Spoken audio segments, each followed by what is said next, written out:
السلام عليكم، كيف دايرين؟ لاباس عليكم؟ نتمنى تكونوا بخير وعلى خير وانتم كتشوفوا في هذا الفيديو. مرحبا بكم في قناه شيماء شروق وفي هذا الفيديو جديد. والشهوه ديال اليوم هي طبق مغربي مميز عند المغاربه، ضروري في هذه الوقيته ديال البرد هكا مره تنديروه. غنشارك معكم هاد الوصفه اللي ديجا شاركتها معكم عامين دابا، ولقات واحد النجاح اللي كبير، وبزاف ديال البنات اللي جربوها لقات ليهم الوصفه زوينه ورجعوا شكروني في لي كومونتير. وكاينه اللي قالت لي صافي هاد الوصفه غتبقى معتمده عندي، كنقول لكم شكرا بزاف على الثقه ديالكم. سمحوا لي طولت عليكم. دابا ندوزو للمقادير والطريقه ديال التحضير.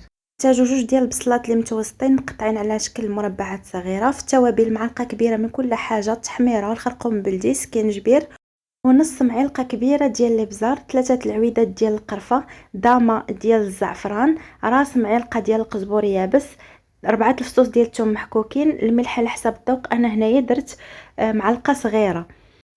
وهنا عندي 2 المعالق كبار ديال الزبيب اولا العنب المجفف. غادي نحتاجو القبيطه ديال القزبور ومعدنوس، هكذا غير قبيطه صغيره نحزمها. والحمص كيبقى الاختيار ديالكم، واش كتبغيوه يكون كتير في المرقه اولا يكون قليل. المهم انا هنايا درت 4 ديال الحمص. نحتاجو 4 كاس تقريبا ديال زيت الزيتون. بالنسبه للكرعين انا عندي هنايا رجيله واحده. المهم هادو هم المقادير اللي عطيتكم ديال رجيله واحده. ناخذ طنجره ديال الضغط نديرو فيها الكرعين ديالنا وغادي نضيفوا ليها الزبيب. بالنسبه للاضافه ديال الزبيب في هذه المرحله جاوني شي كومونتيرات في الفيديو اللي قبل وقالوا لي الزبيب خاصك تضيفيه حتى الاخر. انا ما عنديش غرض فيه يبان في المرقه، بالعكس انا كنديرو في الاول باش يعطيني ديك التعليكه وديك التعسيله ديالو. فهمتوني البنات؟ كيذوب في الاول، ما بغيتوش يبان ليا في المرقه، هادشي علاش كنضيفوه من الاول. وكيبقى على حسب الذوق ديالكم نتوما، اللي بغاتو يبان راه كديروا حتى الاخر، ولكن من الاحسن تبعوا هذه الوصفه كيف ما هي باش تحصلوا على نتيجه اللي زوينه في الاخر. غادي نضيف ديك البصيله ديالي، من بعد القزبر معدنوس قبيطه، توابل غادي نضيف كل شيء مره واحده.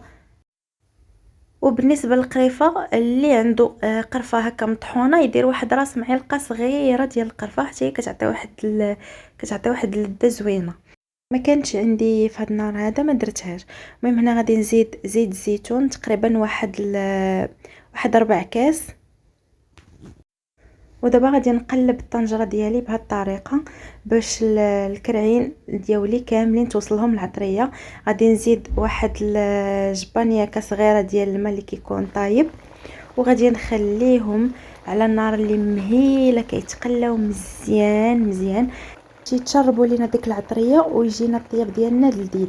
كنخليوها تقريبا حتى ل10 ديال الدقائق على نار اللي مهيله بزاف، ومره تنقلبوا باش ما يلصقوش لينا. هنايا غادي نزيد الماء كيف ما شفتوا، درت الماء حد الكرعين اللي عندي صافي. وغادي نضيف الحمص انا غادي نضيفه من دابا، يلا يطيب ليا مع الكرعين قد. المهم على حسب الكرعين ديالكم، الا كانوا بانوا لكم الكرعين شويه واقفين وغيشدوا الطياب سدوا عليهم شويه، عاد حلوا وديروا الحمص. المهم كيف ما شفتوا هنايا انا هنا سديت عليهم وخليتهم طابوا على نار اللي مهيله بزاف. كتبقاو كتشوفوا هكا مره كتشوفوا واش ناقص الماء، ولا كتقلبوهم واش طابوا ولا مازال. ما نقدرش نعطيكم الوقت بالضبط اللي كيطيبوا فيه، كاين اللي كياخذوا معاه ساعه ونص، كاين اللي كياخذوا معاه ساعتين، على حسب الكرعين ديالكم واش كيكونوا فتيين ولا لا. وهنايا وجد الطبق ديالي كيف ما كتشوفوا، جا معلك ولذيذ رائع. المهم البنات اللي جرباتو ترجع لي كومونتير وتقول لي كيفاش جاها. نتمنى الوصفه ديال اليوم تعجبكم، ونتمنى نكون شرحت لكم طريقه مزيان. نتلاقى انا وياكم ان شاء الله في فيديو جديد وفي وصفه جديده. تهلاو ليا في راسكم.